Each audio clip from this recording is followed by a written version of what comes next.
نحمد و نصلی علی رسول الکریم اما بعد فاعوذ باللہ من الشیطان الرجیم بسم اللہ الرحمن الرحیم ان اللہ و ملائکۃ یصلون علی النبی یا ایھا الذین آمنوا صلوا علیہ وسلموا تسلیما اللہم صلی علی محمد و علی محمد کما صلیت علی ابراہیم و علی ابراہیم انک حمید مجید اللہم بارک علی محمد و علی محمد کما بارکت علی ابراہیم و علی ابراہیم انک حمید مجید۔ السلام علیکم ورحمۃ اللہ وبرکاتہ۔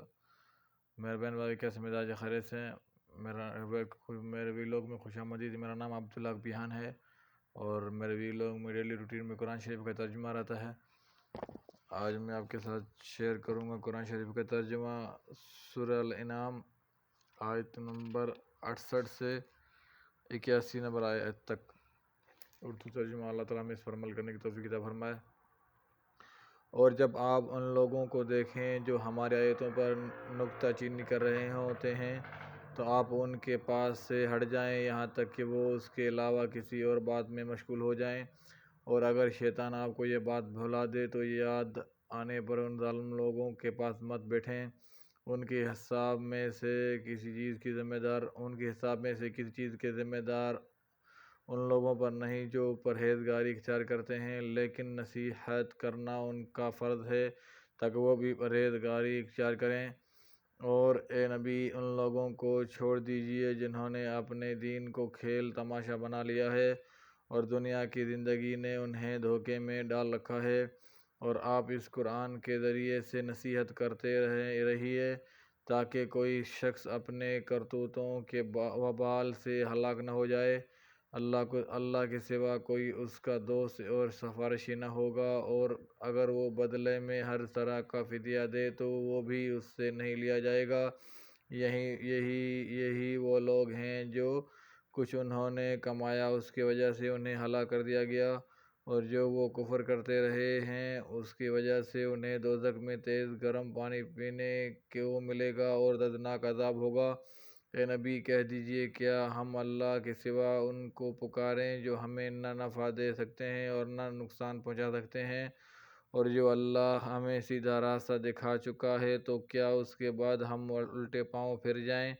اس شخص کی طرح جسے شیطان نے زمین میں بہکا دیا ہو اور وہ زمین میں حیران پھرتا ہو، اس کے کچھ ساتھی ہوں جو اسے سیدھے راہ کی طرف بلاتے ہوں کہ ہمارے پاس آ جاؤ۔ کہہ دیجئے بے شک ہدایت تو اللہ ہی کی ہدایت ہے، اور ہمیں حکم دیا گیا ہے کہ ہم سب جہانوں کے رب کے فرما بردار ہو جائیں، اور یہ کہ نماز قائم کرو اور اس اللہ سے ڈرو، اور وہی ہے جس کے طرف تم اکٹھے کیے جاؤ گے، اور وہی ہے جس نے آسمانوں اور زمین کو حق کے ساتھ پیدا کیا، اور جس دن وہ کہے گا ہو جا تو حشر پر پا ہو جائے گا۔ قول اسی کا حق ہے، اور جس دن سور پھونکا جائے گا اس دن اسی کی حکومت ہوگی، اور چھپے اور ظاہر سب باتوں کو جاننے والا ہے، اور وہی حکمت والا خبر رکھنے والا ہے۔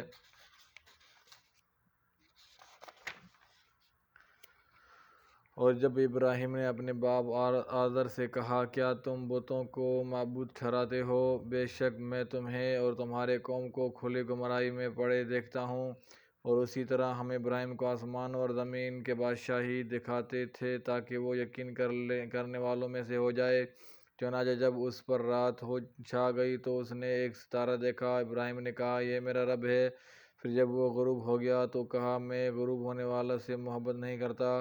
پھر جب اس نے چاند چمکتا ہوا دیکھا تو کہا یہی میرا رب ہے۔ پھر جب وہ غروب ہو گیا تو اس نے کہا اگر میرے رب نے مجھے ہدایت نہ دی تو یقیناً میں گمراہ قوم میں سے ہو جاؤں گا۔ پھر جب اس نے سورج کو جگمگاتا ہوا دیکھا تو کہا یہ میرا رب ہے، یہ سب سے بڑا ہے۔ پھر جب وہ بھی غروب ہو گیا تو اس نے کہا اے میرے قوم، بے شک جنہیں تم شریک ٹھہراتے ہو میں ان سے بیزار ہوں۔ بے شک میں نے اپنا چہرہ اس ذات کی طرف مرکوز کر لیا ہے جس نے آسمانوں اور زمین کو پیدا کیا۔ میں اسی اللہ کا پرستار ہوں اور میں مشرکوں میں سے نہیں ہوں۔ اور اس کی قوم نے اس سے جھگڑا کیا تو اس ابراہیم نے کہا کیا تم مجھ سے اللہ کے بارے میں جھگڑا کرتے ہو حالانکہ اسی نے مجھے ہدایت دی ہے، اور میں ان سے نہیں ڈرتا جنہیں تم اس کے شریک ٹھہراتے ہو۔ ہاں، اگر میرا رب کچھ چاہے تو وہ ضرور ہو سکتا ہے۔ میرے رب کا حکم ہر چیز پر چھایا ہوا ہے۔